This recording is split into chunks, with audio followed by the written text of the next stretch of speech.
Penghasilan hotel sang ayah 12 miliar rupiah, Tamara Blazinski pilu tak kebagian.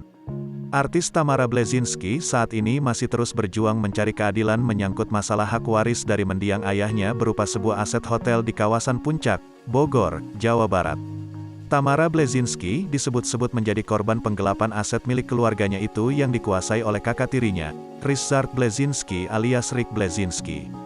Diketahui, Tamara Blazinski mendapat saham 20% dari hotel warisan ayahnya. Di tengah masalah yang sedang terjadi ini, Tamara Blazinski menyoroti satu hal lagi soal warisan hotel tersebut. Tamara pun baru-baru ini melakukan kunjungan dadakan ke Hotel Bukit Indah Puncak yang berlokasi di Kabupaten Cianjur, Jawa Barat. Awalnya ia mendapat laporan manajemen jika hotel terus merugi. Ia pun melakukan kunjungan dadakan.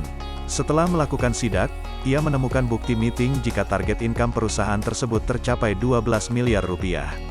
Namun Tamara mempertanyakan kemana uang 12 miliar rupiah tersebut.